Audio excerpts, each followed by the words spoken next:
What's up, party people? I haven't put anything about this going live anywhere, so I'm hoping kind of naturally comes up. We're doing two things at the moment. One is Jon is about to, or if he hasn't already, finish his. Oh, here he is. Finishing in Hyrox. What we're doing here is Karen, my mother-in-law, is competing again. She's first going into this workout after 2 in the 60 plus.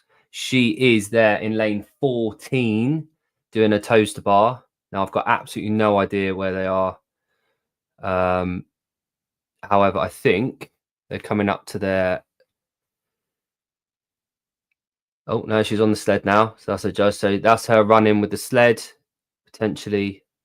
No, this isn't bloody Hyrox, is it? Morning. I heard Jon always finishes first. That is correct. Twice, actually. Jon comes twice before anyone else. This is a bonus. Of course, Heidi, we're going to see Hyrox. Don't worry. What I'm trying to do is on this is give you some insight into sports, generally speaking. Yeah. People that we know. So Karen she's finished. She's on the floor and she's done. Yes, I'm aware. Okay. The title says Hyrox Manchester Life FFS. It doesn't say FFS. But I just thought I'd give you there, and we've got Janet over there. So that's that done. I just thought I'd, share that with you. But if you don't care about that, then sod ya. Jon is somewhere in Manchester having completed a Hyrox. So Jon was no, I'm not going to do that. Not at all. It's what we call in the industry. I don't know what they call it. It's grab your attention, isn't it?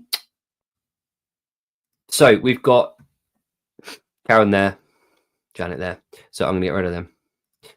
So Jon is somewhere in Manchester at the moment doing not his first bloody Hyrox. He's done 1,000 Hyroxes. Jon is in Manchester, having done about his millionth Hyrox. I'm not entirely sure that there is a stream for it, but we can find out, can't we? I hope you're here to enjoy the ride with me. If I go to Hyrox, I'm sure Heidi will be able to tell me all about this. Hyrox Manchester 2025. Let's see. Is there a live stream? Oh, let's see. No, there isn't a bloody live stream.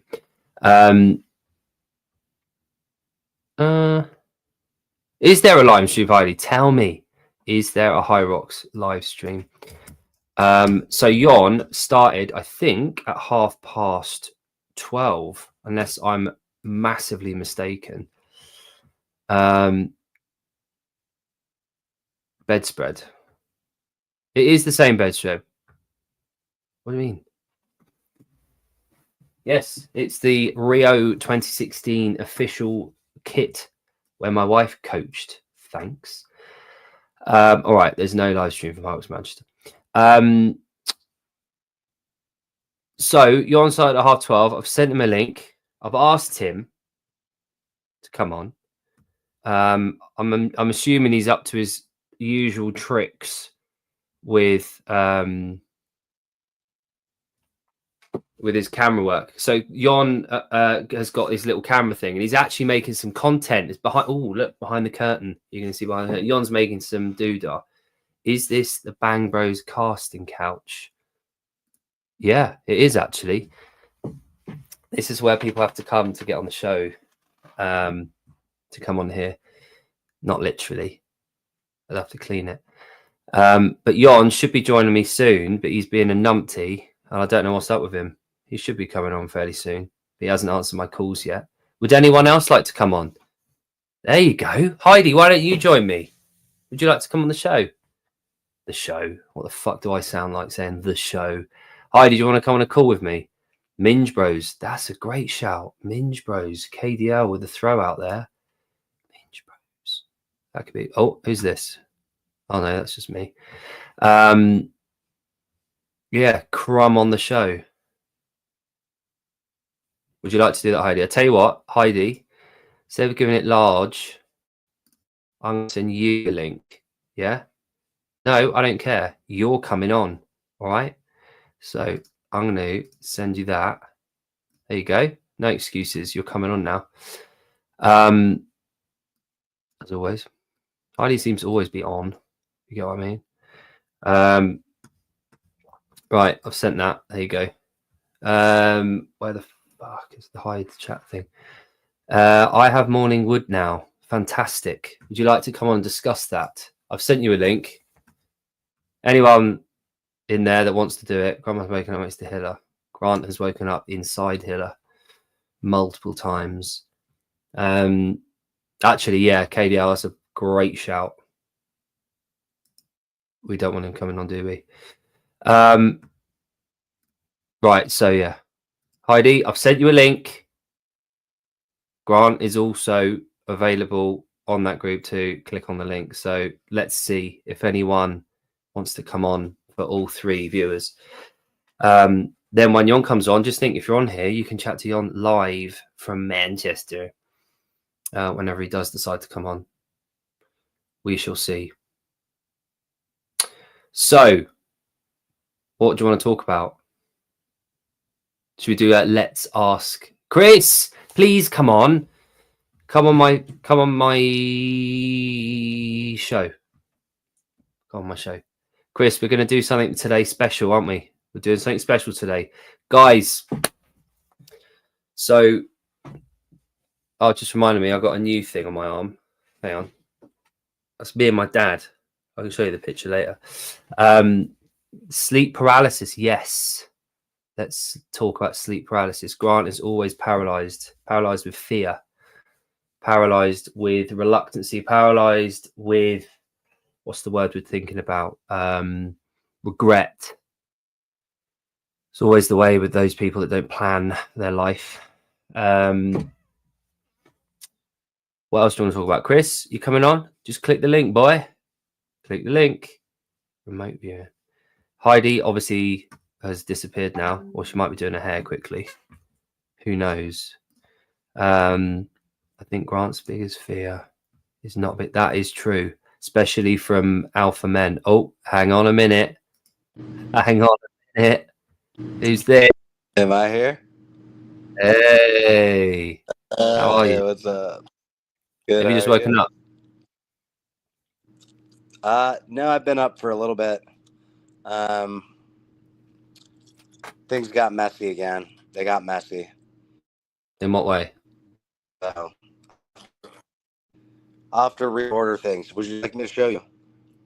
Oh no. Are you going to show me chaos? Oh. So yesterday, I got up off the floor and I organized everything. It was perfect. How does it happen, Jake? How does it happen every night? Maybe I needed to tidy things before I went to bed. Yeah. Right? Yeah. Okay. Yeah. That's it. Yeah. Yeah. Okay. Yeah, I think it's not good to wake up with mess. It's better to, like, the night before, take care of it. That's exactly. Take care of it when it is in front of you. Yeah. When you can. Don't let it build. Can I ask you a question? Before you called, before you rang, before you called in. Oh yeah. Were you wearing your cap? No. You. No. Right before I clicked the link, I went and got the cap. I thought so. I said I need my hat. Yeah, it's a good look. I'm willing to admit it. It's quite sunny today. Look, yeah, this is finally, what's dude, going on at the moment. Oh.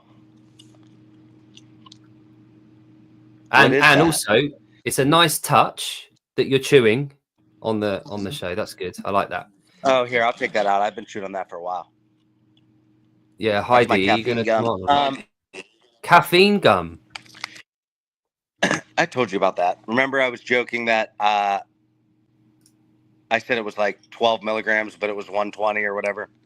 Oh, that thing. Yeah, you were having taking like 2,000 milligrams a day. Yeah, that was fun. It was so cold yesterday, and so that hoodie, where you said I was dressing like a 12-year-old, was from Yeah. Paper Street. Right. I didn't have any long sleeve clothes. It got, I mean, it right on the ocean. It said like 52, which isn't horrible. Dude, it felt like it was 40. It was freezing for the last event. Yeah. I really hope it's like sunny, and I think it's supposed to be in the mid 60s, hopefully, because we haven't It got is. comfortable weather yet. Yeah. Yeah. That's fine. Katie's down there at the moment. My wife's down there watching her mum just finish the workout. Oh yeah. Oh, cool. She said compared to yesterday, it's like really nice. Apparently Gino what from stream 90 Day. Huh? I was gonna say what are they streaming right now? The community is this. It looks like the body types. It looks like the teens, maybe. I think it might be the lads. So Tom's probably down there. Oh yeah. Oh, and the teens, yeah. Oh look. Oh yeah. There's I think I see Ortega with his camera. Just kidding. If you watch this. Apparently, do you know the film 90 Day Fiance? No, but that's interesting. I read that. Oh, who's this? Oh, yes. Here we go. Can I get your ones? Hello. The Oni boy, Grant. Oh, Who's what's this? up? Right, Grant, Hi. I'm going to remove you for now. Thanks for calling. Okay. I need to All right, interview bye. Yon. Bye. Yoni boy. Oh fuck, your Bluetooth's on. 2 seconds, guys. Don't worry. Look at that head. 2 seconds. Don't worry. Wait. Yoni. 2 seconds. Don't Turn rush. your Bluetooth off. Breathe. Breathe. Breathe carefully. Wait.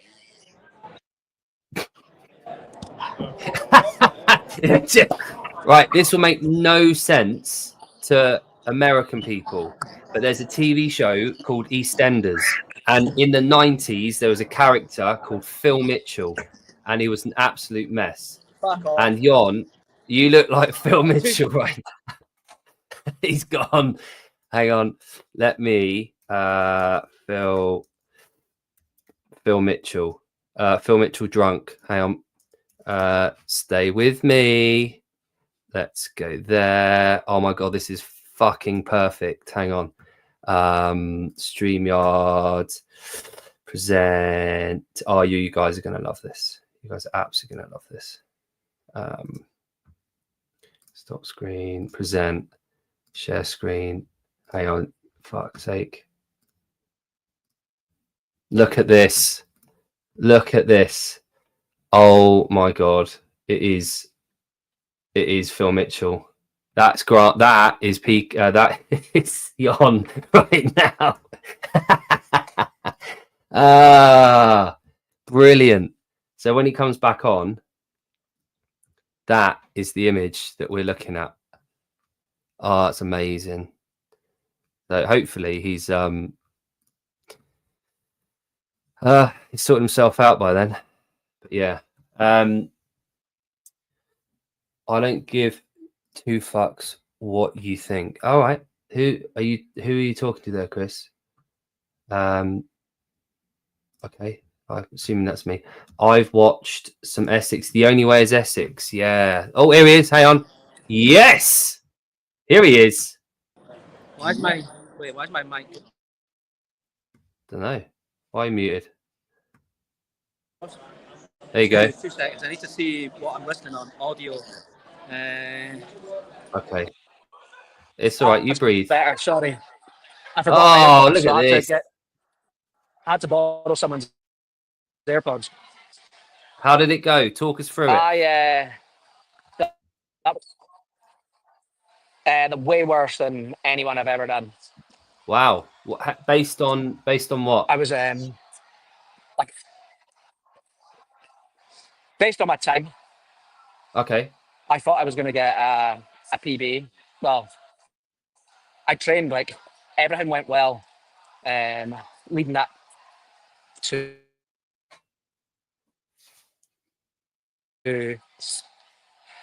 up until about 3 weeks ago. And I still felt good this morning, although I've had the flu most of the week, so I was expecting my heart rate to be higher anyway, which it was. Right.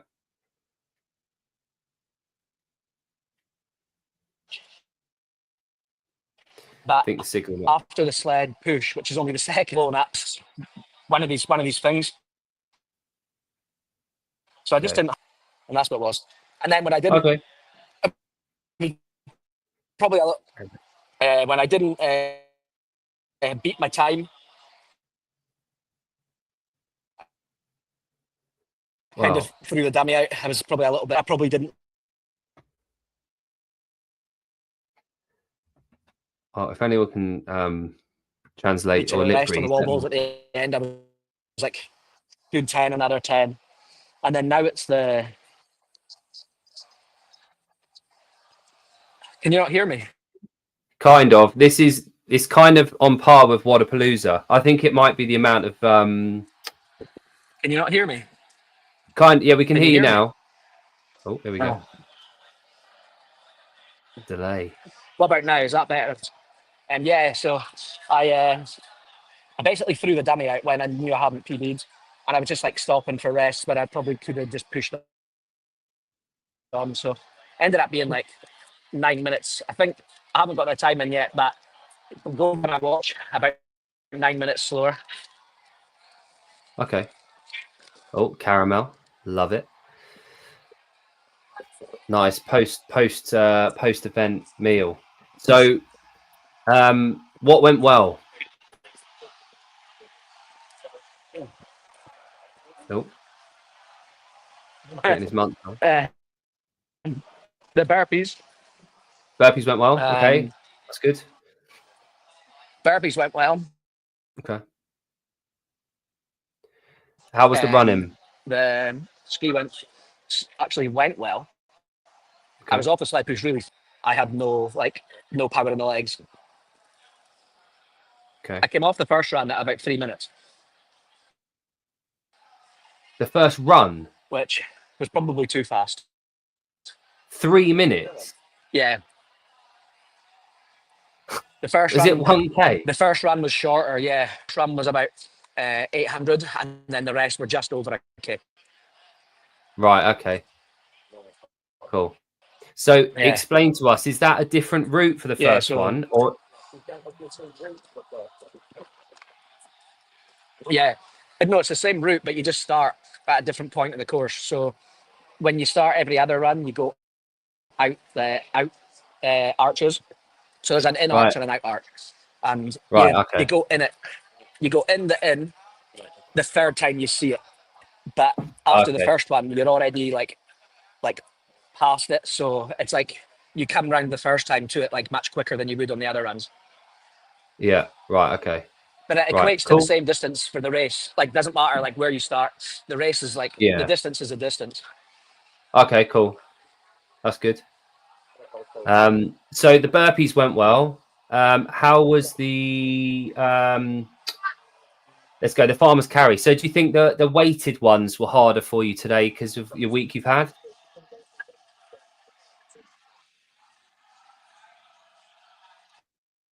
I dropped the farmer's carries more than what I would have before. Like I can do, and it wasn't the heart rate. It was actually the triceps. Okay. I don't know. Just one. No, there's no excuses. I just didn't have a good race. Yeah. That's all right. Yeah, but you've done it.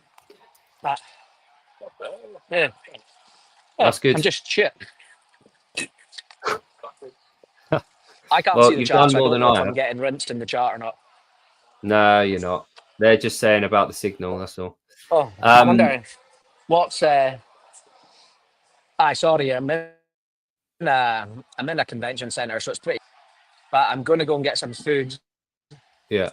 Get changed, and then I actually think we're just going to get in the car and drive home. Yeah. Cool. Okay. Yeah. So cool. I'll maybe call in later if you're still on. Yeah, I'm probably going to be on till like we hang up, and then I'll say, apparently Heidi's sorting her face out, and Ord is sorting her anus out. So once they've done that, they might come on and say hello. But until Good then, luck. which one?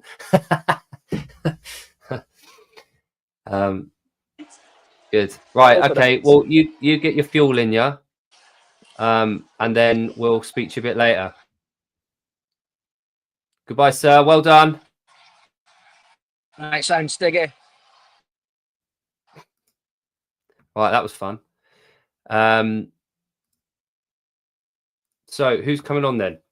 Is anyone coming on? Grant, do you want to come back on? No one else is wanting to come on. Alex won't let you come on. Come on what? What won't he let you come on? Good. Well, it's been 21 minutes, and do you like the fact that I've taken my sheet off? That it's just a plain bed now. It's just like a shitty spare bed in the spare room. I am going to sort it out. Don't you worry. Okay. So there, unless anyone wants to come on, I'm going to go now. I'm going to finish cutting my hair because I started. And then I'm going to sort myself out. However, the amazing Chris, possibly Nathaniel, and Yoni, if he's available in the car, we might have a viewing party at some point this afternoon when we're all gathered. It's going to be a massive treat for everyone. So hopefully we look forward to seeing you then. And I look forward to that. I hope this is enjoyable for you as it was. Okay. How about come back in 4 hours? Yeah, exactly. Once Heidi's sorted her face out in 4 hours and Ord has done her anus, we'll be back. Whose afternoon? Yours or ours? Well, I hope you have a fantastic afternoon. I will do, as always. And I will speak to you a bit later. So is that Killing Taylor thing on today? Don't know. It might be. If not, we'll jump on. All right. Heidi, would you like to come on? I'll stay on if you're available, but I don't want any. Right. Okay. Come on then. No. I've got no rush. I'm here and I'm waiting. You've got your link. Click the link in bio. I'm looking for 10 women aged 35 to 40, whatever you are, who want to tone up and lose body fat and get their 4th belt in jiu-jitsu. I was hoping you might want to come on and tell me all about that. But, if you want to play silly buggers and not come on, that's fine. Everyone wants you to come on the show, Heidi, but you aren't. Oh, so yeah. Kill Taylor is at 10. Is your laptop plugged into internet hardline? That's a good question, Trish, whoever you are. This actually is an iMac. So it's a computer. And no, it's not plugged into the hardline. I don't believe I have one. I could probably wire that up, but I'm unwilling to do so. Oh, Heidi's here and she's sorted her face out. Hello, Heidi. Chris was talking to you, not me. I'm having a side conversation with Chris. Apparently, Chris hates me, and he thinks that he's not being a little bitch about it. Who didn't? Because he's never told me that. He acts cool, and now he's suddenly talking crap. Chris loves you. I'm pretty pissed, to be honest with you. No, Chris says is. I don't know if he's high. He's having an Instagram conversation with me right now, and I said, let's have a call. He won't have a call. He'll only type. He said, I've been clear from day one. You're a selfish dude. And I'm like, what the hell are you talking about? He's an asshole, dude. He's not. He's only rinsing. Do you know what? So there's about a 3-month period where me and Chris, we had a bit of to and fro-in, but it's all love. It's all fun and games. Chris doesn't take anyone seriously. I love Chris. He's being serious right now. I don't know if he's like me. Okay. Well, maybe he's like me. All right. I think he is. He's not. I can assure you. Because he sent me some messages early on about like being dominating and talking too much, which I get. I understand that. And he was like giving me some advice. It was really nice. Like, hey, maybe do this a little bit more so that Your it was signal's nice. going. Yeah. Me? Yeah. Oh. Right.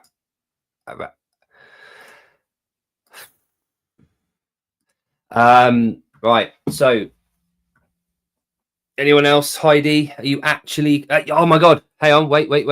Yes. Hello. Yes. Hello, governor. Your phone's shit. Yeah. So tell me about your belt with your lines. Hold on a second. Well, I did my 400th class as a blue belt. So I got my last stripe. So then it just basically in April, I think ish, I need to study for the purple belt test. So to complete like novices, okay, I'm not one, but if there was any around, Sure. how would you do like a test for a new belt? What would the process be for getting like your level up from blue to purple? So at each stage, so from white, so we follow like a certain curriculum.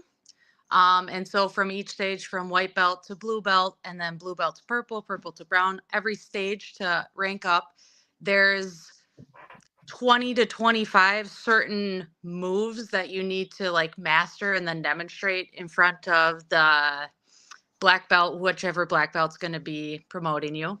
Mm-hmm.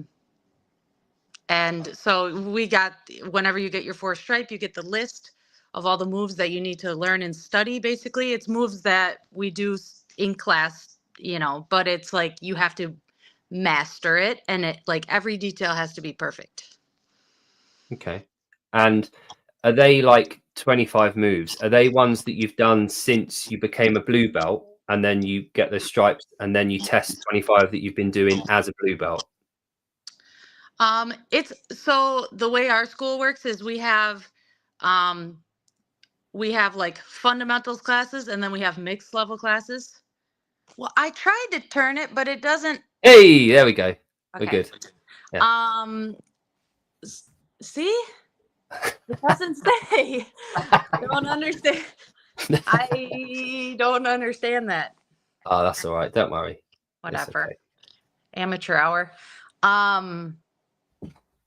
A participation stripe. Yeah, exactly. If you just show up to the class, you get the stripe. So the fundamentals classes, that's like 30, 35-ish. And those are the fundamental moves from white belt to blue belt. Right. So I've already mastered those. Yeah. The mixed level classes, it's kind of like whatever the coach wants to teach. So those could include some of those moves that are on the list, but they're not following like a certain curriculum in those classes. So it's like, maybe we haven't done those. Maybe I haven't done those for 2 years or something. Yeah. So some Okay. moves super familiar, some not so much. Right. Okay. And do you do open map as well as like classes? Yeah, so the mixed level class is about 30 to 45 minutes of drilling, and then the rest, then there's 15 or 20 minutes of live rolling. Okay. Cool. And Yeah. how long have you been doing jiu-jitsu? Like, when did you start? When was your first lesson? First lesson ever was in 2019, I do believe. Cool. So a long time ago, but when I first started, I wasn't very adamant about going to the gym. I actually, if you want to say first lesson ever is probably 2017. Okay. I was pregnant. And so I wasn't really taking it serious or anything. And then after I popped the baby out, I went back in 2019. And again, I wasn't training really regularly until probably 2021. Okay. So when did you, so it goes from white belt. What's the one after white? Is it to blue? Blue. Blue. Okay. So when did you get your first blue belt? Like, when did you become a blue belt? That would be September 2022. Okay. So we've got 2.5 years at blue belt. Yeah. Okay, cool. And how much like map time do you have a week total? Oh, is it 400? Is it 400 hours since you became a blue belt? Yeah. Oh wow. Okay. Yeah. And so that doesn't include any coaching. So I also coach, like I've coached the fundamentals class once a week, and I coach the kids class for like 2 hours a week. Okay. So And 400 training hours, but I'm on the mat, a couple extra hours for coaching. yeah. But that doesn't Here's add how up. I find time. It's so odd. It's like, and I also coach CrossFit, and I have a kid and a full-time job. It's so weird. It's crazy. Oh, what's that like? I don't know. It's like, do you prefer gi or no gi or gi majeros? I prefer gi. Okay. Well, if I had to rank them, I'd say gi, no gi, and then gi majeros. Okay. Yeah. I mean, that was quite impressive what he did yesterday, though. I heard John Young lifted more. Always. That's standard. As always. So your CrossFit and your jiu-jitsu, the balance that you're at the moment, Yeah. has that always been the same, or have you done more of one than the other, or has it always been sort of similar-ish? There's an ebb and a flow. So sometimes I'll focus more, like I thought I was going to do the competition, so then I'll focus more on jujitsu, and that maybe just is like 2 more hours a week of jujitsu that I'm not doing CrossFit. Or I'll try to come to a Saturday class that I don't normally do, and then I'll live roll. I'll roll harder or roll with more like different bodies, different people. Mm-hmm. Or I'll try to go, like today I might go later to, like, there's a women's affiliate day, which is like going to be all women. Depending on the lady running it though, sometimes, okay, the old school ladies of jujitsu are more focused on self-defense. And Mm-hmm. it's like C-level jujitsu. It's like, yeah, okay, grip breaks, and if they grab you by the neck and if they whatever. But it's like most of the ladies there are blue belt and up, and so we're just like want to roll, live roll. And the old school lady who sometimes runs it is like, ladies, if you're gonna cry on the mat, just don't. And if you're gonna cry, you need to wait till you get in your car to cry. And we're all like, who's fucking crying on the mat? It's just, like, yeah, we've all had times that we're being ragdolled by a fucking 6 foot, 220-pound guy, but it's like, that's not gonna make me cry. I'm like, dude, fucking let up. I'm a 30-year-old woman. You're not proving a point. That's it. I Like, would have, what? if anything, that would make you the opposite of crying, eh? Well, I don't know. I don't know what this lady. Who knows? Yeah, The KDL's got a good opposite of cried. Well, not. I mean, it's not like the guys are doing it in a nice way. Is the point? It's nobody is there thinking, "Ooh, I'm gonna, throw her around." It's more like, oh, she's a blue belt. I'm a white belt guy. I'm going to prove that I should be a blue belt by messing her up. It's like, you didn't prove anything, sir. I'm 100 pounds lighter than you. That doesn't prove anything. No. Okay. So, yeah. What, sweetie? So, is there a certain level of it? So that's a good point.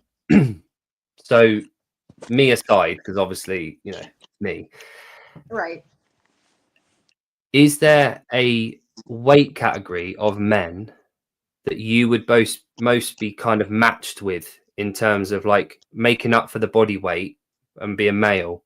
Is there like a body weight that you train with of male that would be like a similar kind of work? I think as long as the person's about the same height and Right. like if the guy's like 5'6", 5'7", most guys at the gym are pretty fit, so then we're about the same, like, I don't know. They're probably heavier than me, but it's like if there's a huge height discrepancy, that usually leads to, it's just like some of the moves are like, well, I can't pick your whole body up. But as long as they're the same height, even though it's like this one guy that I train with, sometimes if there's no other ladies, we're often partners, and he's probably 23, significantly stronger than me. It still works because it's like I can manipulate his arms and whatever to be where I need them to be. You Right. know, he's resisting, but he's the same. He's also spaz. So it's, you know, it's good to flow with someone who's the same rank. You know, if it's a white belt, listen, I don't even train with white belt dudes who are over 6 feet now. I'm like, let's wait till you calm down a little bit because you're too crazy. Are they the equivalent in the CrossFit gym of a guy that's been doing it for about 2 months that thinks he's cool beans and big time Charlie? Right. Yeah. Like, I wrestled in middle school, and when I once I get going, I see red. So look out. I'm like, yeah, I'd rather not be in that. I'd rather not be in your kill zone, dude. So have at it with some of these other guys, and then the other guys beat the shit out of him. So that's always fun. So did you begin jiu-jitsu? What first? You said your first session was when you were pregnant. Was there a motive behind why you started jiu-jitsu? You know, I actually started with my ex before he was my husband at the time. Right. He was really into it. We actually found the gym because we took a foundations class for CrossFit together at a totally different at a CrossFit gym, and the guy running the foundations class had on a jiu-jitsu shirt, and my ex was asking about it, like, oh, I really want to get, you know, he was really into the UFC, thought he was, you know, he was like one of those guys, like, oh yeah, I could fight anybody. So then he started training, and then he wanted me to train with him. I would say that wasn't the best experience ever because, you know, what happens is you rotate partners. And he was the type of guy who was like, I don't want you rolling with any other guy. And I'm like, well, what the fuck do you want me to say? Like, sorry, I'm not allowed. So anyway, I was a much different person back then. And I was very, I'm like, okay, I'll just be partners with you. Or if there was a lady, I was allowed to be partners with her. But do you think jiu-jitsu was the right thing for you to escape that way of thinking? I think, you know, there was a whole lot of things, like after we broke up and the divorce process was longer, but after we were not together anymore, I think first I started doing CrossFit again, and then the CrossFit and jiu-jitsu gym are connected. And so they were always like, the jiu-jitsu is still here. They were always like trying to seduce me back to doing it. And, you know, one day I'm like, all right, screw it. I have, you know, it was like a night where Olivia was with her dad, and I was still struggling with that, not being able to see my kid every day. And so I said, all right, okay, I'll try it again. And then, dude, there is something to choking people that feels good when you got a lot of emotional turmoil. So cool. That's fine then. That's good. It's good to understand why people start stuff. So here's the thing. It'll come round to a point in a minute. My thing with CrossFit, the sport, is that there's this massive confusion between what we do in the gym and the sport of CrossFit that we see on telly. Right. So because it used to be linear, you used to have this progression from what we do in the gym, they also do at the games. So thrusters, burpees, pull-ups, whatever you want to list. This list is endless. You could say the intensity is one thing that they do better than us, and that's why they get to where they are. Right. Now, in the same respect, I think that jiu-jitsu, if you watched the top guys in the world with their black with red on it and all that stuff, they're doing what you do. Yeah. It's the same. It's linear. You're adding intensity and adding slightly different ways to do the same thing. The end result's Yeah. the same. But clearly you understand that there's levels to that stuff. Yeah. And you understand that you can't just go in and do what they're doing. Right. You know? So do you think there's potential or room within CrossFit? There might be one already that I'm not aware of, but like a grading system. Or do you think that because your capacity will flux quite a lot? So I used to be able to squat, I don't know, 230 kilos. I can't anymore. With jiu-jitsu, once you've learned something, is there a point where you can not do it anymore? And can you get your belt taken away because you're unable to do it now? No. Right. But I would say, a lot of these guys that have that black belt, the coral belt, what you're Yeah. saying, are old because it just takes your whole life to get to that level. Yeah. A lot of these guys are old and decrepit, and when you go to their seminars, they kind of like hobble onto the mat and then they fuck everybody up. Right. They're really not, probably, again, those guys have no interest or need to just go balls to the wall, start rolling with, like, again, a spaz white belt who's 6 foot, 220 pounds, because it's just going to get injured. They're old. But not to say that the skill difference is so significant, though. It's like what you're saying.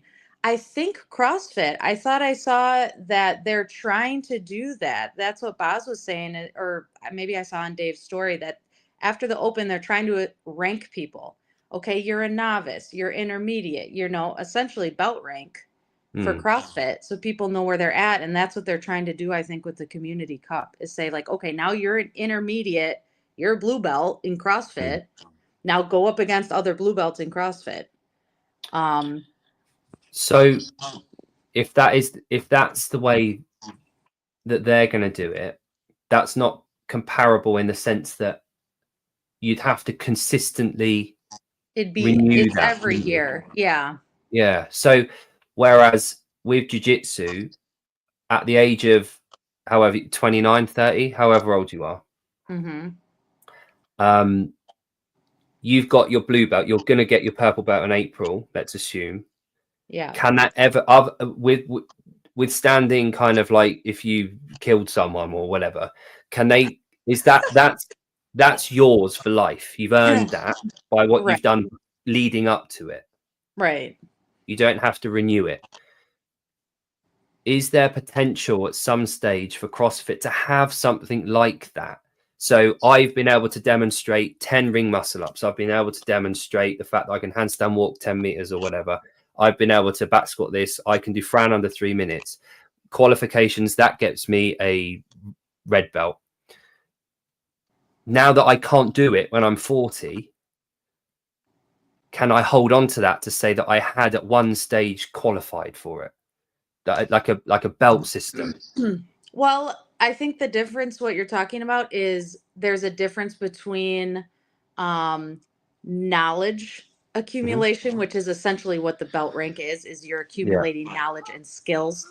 And then with CrossFit, you're talking about certain results based, like that. In jiu-jitsu, that would be like, okay, if you win your bracket in a certain, okay, do I get something for winning my bracket? Like that, you're kind of comparing like results based, like, okay, I can squat 230, but now I can't. Do I get something for that? Versus knowledge accumulation. It's, jiu-jitsu is kind of like you get your degree in college. No one can take that away. You earned that degree. You studied and you earned it. But in CrossFit, it's like, well, the only really way to do that would be, again, you get your certificate in your L1 and okay, I'm an L1. That doesn't really, it's not what you're saying, though. No. And I mean, with jiu-jitsu, that's why I was trying to understand if you have to be able to demonstrate it at any point, because I think acquiring the skill set to be able to do a ring muscle up, or to be able to do 10, or to be able to handstand walk efficiently, or squat a certain amount, I've demonstrated at some point the knowledge to be able to do that. Yeah. Well, they could. I mean, hey, they could put that in place, but again, then you have to get, what it is in jiu-jitsu is you can't just No. have anybody promote themselves to black belt and then promote another person to black belt. Actually, there's some drama in my sphere about that. Because our professor is Jeff Curran, who's directly under Pedro Sauer, who came from Brazil with the Gracies. And so that's our lineage. So it's like, when you say I'm a black belt, it's like under who? Under what lineage? Because there's different types of jujitsu.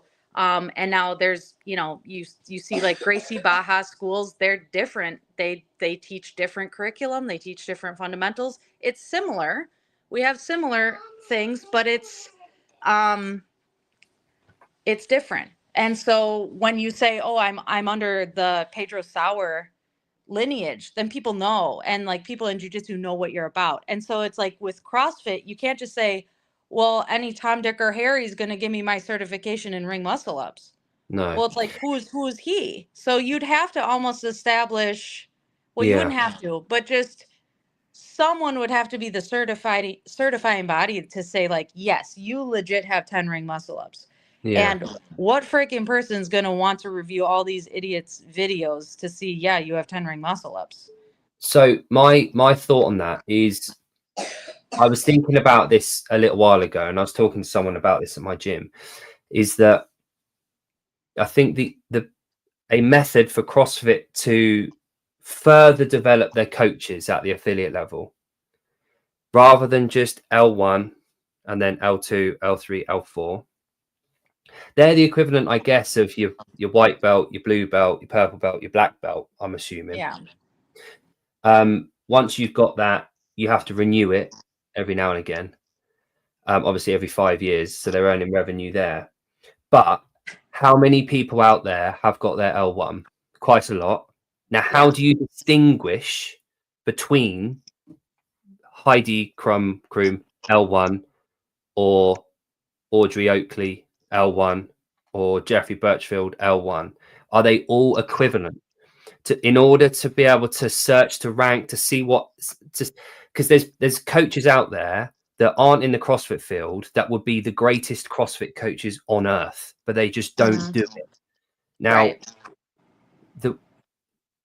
I'm a firm believer in the fact that experience is obviously shines through before a certification. Yeah. But what I found interesting with jiu-jitsu was that you've got this belt system that people crave and they want to work hard towards, and they have to work hard for it based on the criteria that they're going through. So that skill set knowledge and how to then pass that on is more important than the actual doing of initially, because you've got a legacy there. So your legacy now from April is that you earned that purple belt at some stage. You earned it, whether or not you can demonstrate physically how to do it in 20 years, but you know that you earned that, and everyone else will know that you earned that. Mm-hmm. Could there be a way of CrossFit officially from HQ having a similar system where within the coaching, the L1, the L2s, there's a more of a flow to it? So after one school or 1 year or 2 years, you earn a further stripe of the L1 to show that you're demonstrating continued learning, rather than just L1, L2 every 5 years, going through like that. There's this constant kind of update within the L1 and L2 that demonstrates that, and you don't lose it after you've earned it.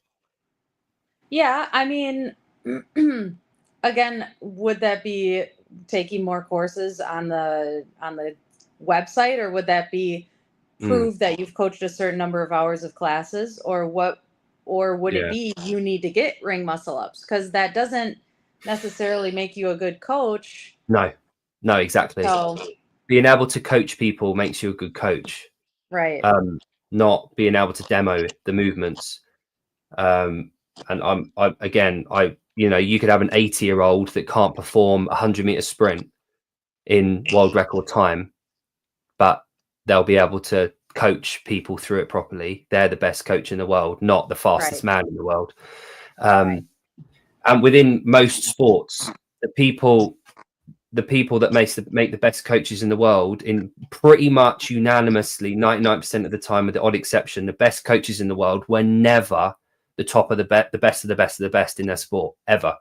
Right. There's loads of reasons for that. They weren't the top 1% that naturally gifted, that didn't have to go through all of the minutiae processes to learn how to learn and how to get there. It came a little bit more naturally. The people on that just below tier had to go through more of a learning curve and understand and listen to more coaching skills and understand it and to relay. So I think that's probably where that comes in. But I just like the idea of broadening the coaching rather than just, here you go, here's one. At one, you have to do it in 5 years, another 5 years, do another one. Yeah, I think it would, you know what they should do, honestly, if they're going to give out certifications. I mean, okay, you're not technically allowed to say I'm certified as a level 1 coach, whatever.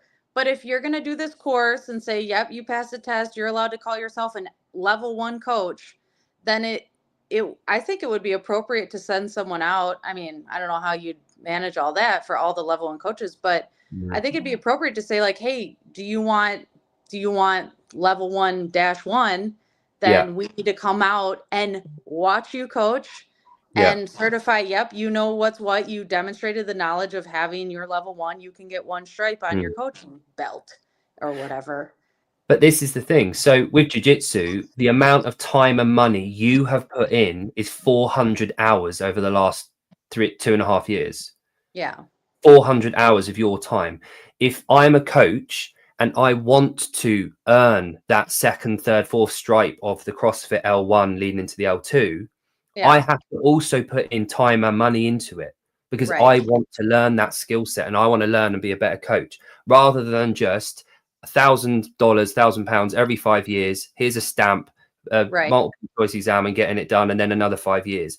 If you truly want that, you will earn it. You will want to earn it to show that you're learning that skill base and that skill set. There's no reason they can't. And the old speciality courses that CrossFit used to do, we used to get extra points for having done that. So that's why I did the conjugate, I did the weightlifting with Bergner, I did the gymnastics courses, did the football course when it was over here. So I did all of those early days and I learned so much from those, and you got points towards, you got continued learning points. There's nothing like that, I feel, from the coaching for CrossFit. And I think there's something they're massively missing out there, because they're not going to earn much revenue from the affiliates and the L1s renewing now. So and also they want the best coaches. So the best coaches are the ones that are going to want to follow through and make sure they're earning those stripes and hold something dear to them, and they can earn the equivalent of that blue belt and the extra stripe. And it wouldn't necessarily be in person. You could have you could have a call like now, what Taylor and McCoy do every month or whatever, they have a call in. If I'm wanting to do that, I will pay for that mentorship. I will go that distance to earn that, but it's got to be official through CrossFit for me to see the value in it for CrossFit reasoning. Yeah. And I think, what's crazy is I think that CrossFit has those people, and they're like, hey, we're available for any coach if you want to have a video chat. I think if all the level 1 coaches in the world utilize that, they did not have enough resources. But I think so few coaches actually care enough to reach out to CrossFit and say, hey, come evaluate me as a coach. That they're like, yeah, we got the people for that. Because nobody's doing it. No, exactly. And I'm pretty sure those coaches would value the demand for that and the money that they would get. I was sat watching the kids at jiu-jitsu, and I was thinking about the whole system, and jiu-jitsu makes sense because of that. It just, and the coaching, I'm not really that bothered by the sport of CrossFit that much. I'll enjoy it, but I'm more interested in the running of the affiliates, the coaching styles, let's coach everyone, let's get everyone healthier and living longer. That's what I'm interested in CrossFit, and I want the best for everyone in all affiliates for that reason. So in order to do that, to make the system better, I think the coaching has to be approached. We need to approach the coaches, because now every affiliate, you've got the one full-timer that does too many hours. You've got about 2 other people that do 4 or 6 hours a week that have got other jobs, that probably PT or part-time jobs somewhere else. And then you've got like 4 or 5 that do 1 or 2 hours a week so that they get free membership. Right. that massive group of hours and coaches that are doing the 1 or 2 hours, they're not going to be giving it their all and necessarily want to continue their development as coaches. They're just doing it to get by and to earn their membership. So I think there's a big call for that. Yeah, you know, it's interesting because even in jiu-jitsu, okay, I got my 4th stripe. That feels so different than getting your first stripe as a white belt. It's, to me, I don't even care. The stripes mean actually nothing to me now because I already know I'm going to continue on. Most people in jiu-jitsu quit at blue belt because it's quicker to get stripes. You only need 50 classes each stripe, or 25. I think you only need 25 or 25 classes or something. Yeah, 25 classes at white belt to get a stripe. So it's quick. Right. It comes quick. And people are like, "Ooh, I'm going to get my next stripe." That's what they care about. And in that, they do get better because they're there taking the classes, but they're motivated by the stripe. And Yeah. it's this whole big thing to get your blue belt. Study all these specific moves, all the fundamental moves. Then you feel like, man, I know my moves, even though that's, not even whatever percent of all the moves in the world. But they take this big test and then they call it the blue belt blues. So many people quit after that because then they see, now it takes 100 classes to get one stripe. Yeah. And so that means you just need to show up every day, and you have to stop caring about the stripes. You have to shift your mindset and care about just getting better, showing up every day. And so it's the same thing with coaching. Oh yeah, I'm going to go get my L1. Okay, I got it. Now what? There's no, like you said, there's no motivation to get better. And a lot of people stop right there. Yeah. But the coaches who care are going to go to get their level 2. They're going to take the weightlifting course. They're going to take those extra gymnastics. But you can't force people to care to be a good coach who just don't care. No. There's just always going to be dipshits who do not care. No, exactly. Say, here's the warm up, here's the workout. Let me know when I should start the clock. I am so shocked every time I go to a gym and it's like that. I'm like, what? Yeah. Exactly. Where's the coaching? I don't pay this much to not be coached. I can do this at freaking YMCA. There's a downward spiral that goes with it. When the coaching starts to suffer, people notice they don't want to pay as much. The gym gets less revenue. People leave. The gym can't afford to pay coaches as much. They get worse coaches. It goes down and down and down and down and down. It's counterintuitive. It's boosting it up. It's like the whole fucking pay the police more and pay the politicians more. If you paid better, they wouldn't need to do other shit to survive and get by, and they'd be better off. I just think it's a shame because early days CrossFit was all about that, and we used to have the best coaches in there. So that was basically what it was. And I just think it's something that CrossFit really need to look into, because I think they're missing a trick there.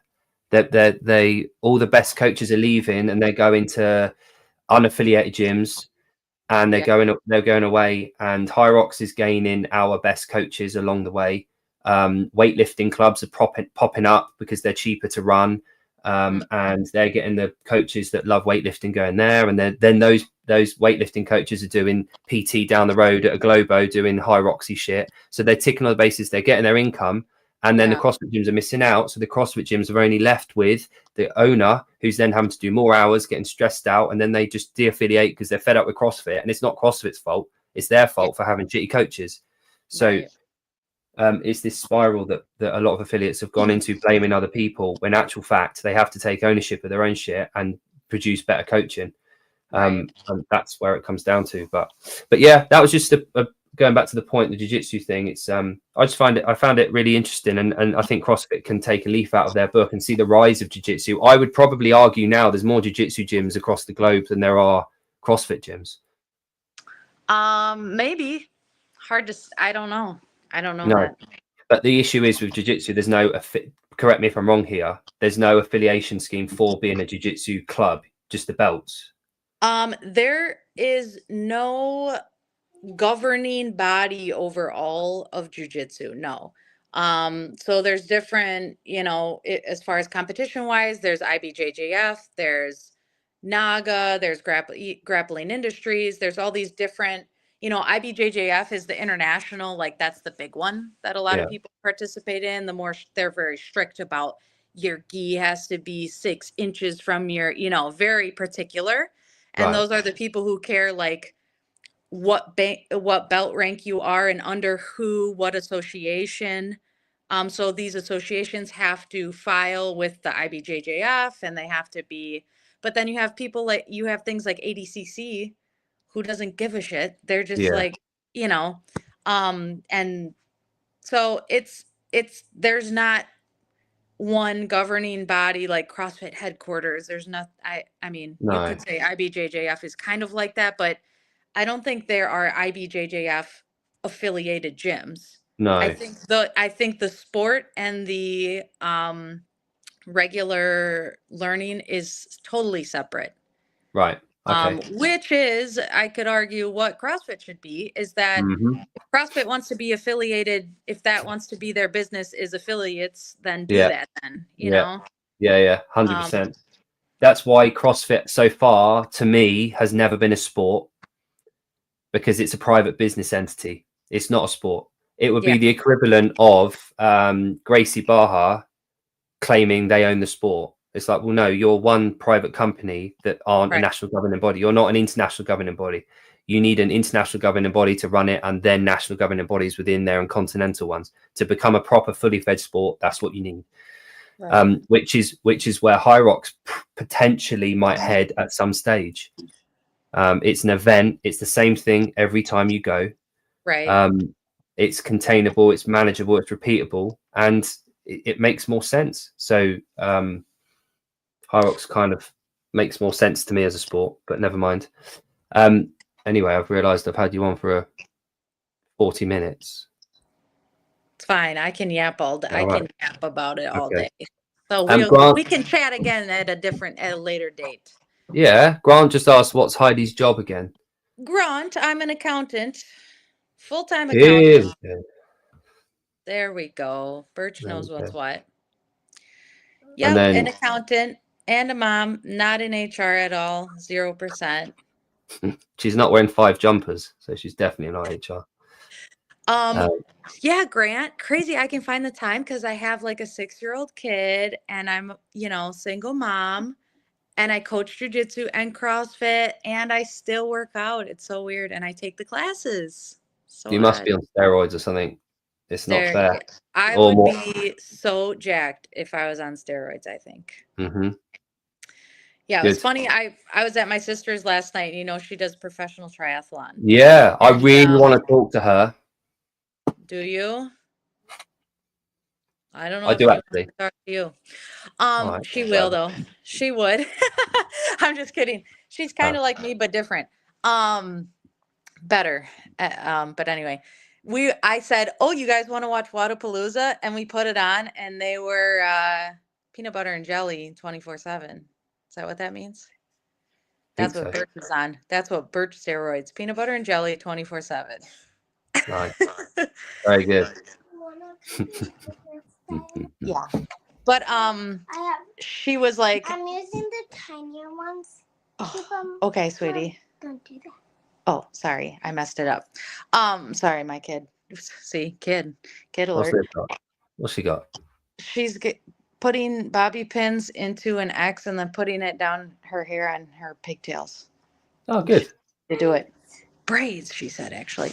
Anyway, my sister was watching the elite athletes doing the Wadapalooza final event last night, and she goes, these extra ones are for she goes, I can see why if you cared about stuff like this would be interesting to watch. Basically, she's like, what the hell are they doing? I don't even understand what's happening here.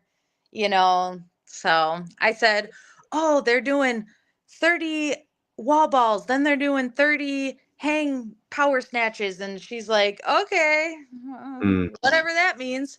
It's like, to an outsider, I said, Jackie, it's like if you tuned in to watch Iron Man. It's like, okay, you see they're riding a bike. That's clear to see, but I'm not going to sit there and watch it for 7 hours. That's boring.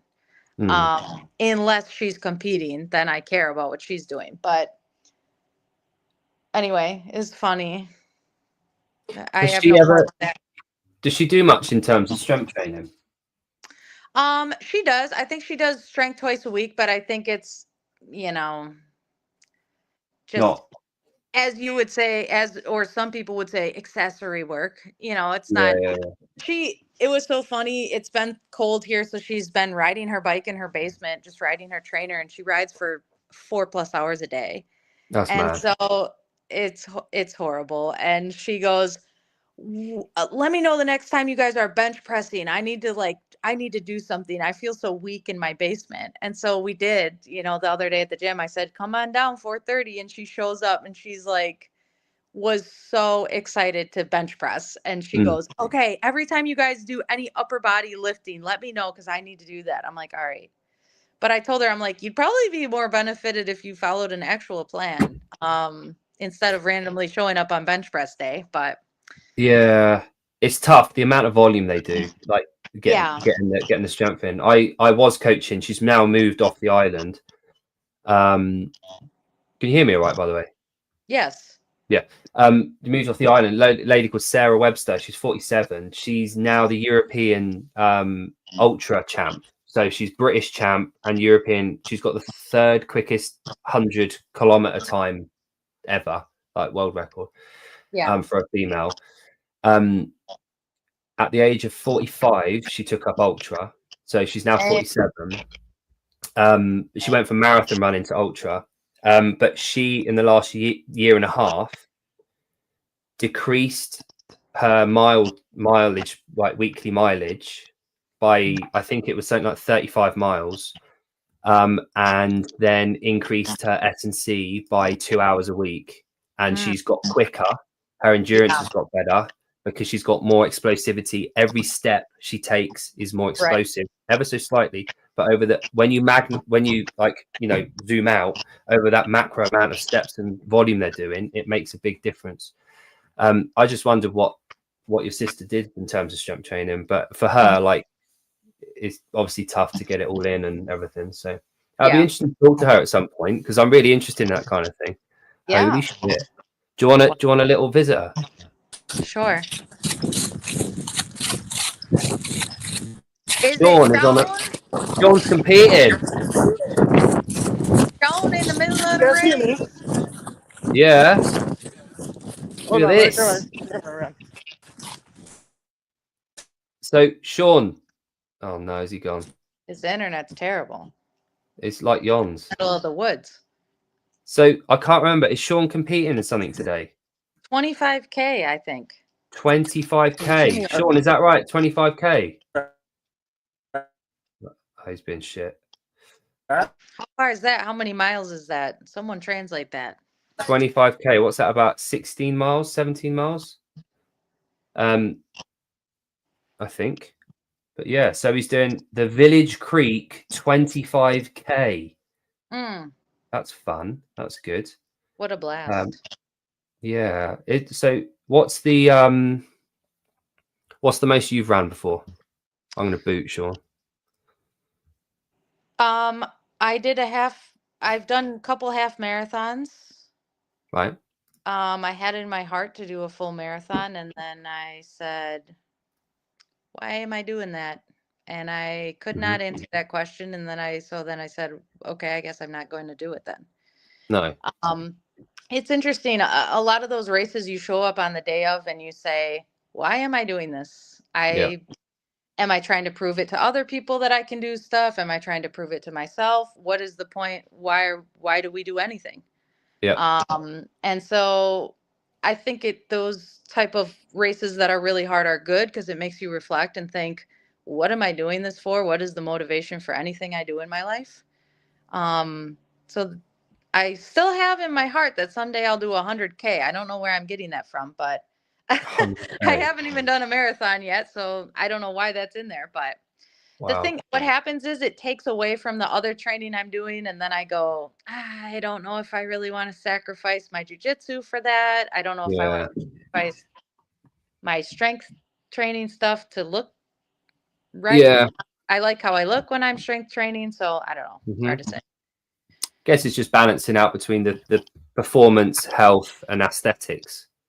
Like you Right. always got that trifecta, and you're finding that Venn diagram, finding where you fit in the middle of that is important. Right. Anyway, thank you for your time, young lady. And Thank thanks you. for the Jiu-Jitsu 101. It's very, How very lovely. kind. Okay, Yeah. darling. Okay. Okay, bye. Okay. Bye for now. Bye for now. Bye for now. And bye to you guys. Thanks for watching. Adios.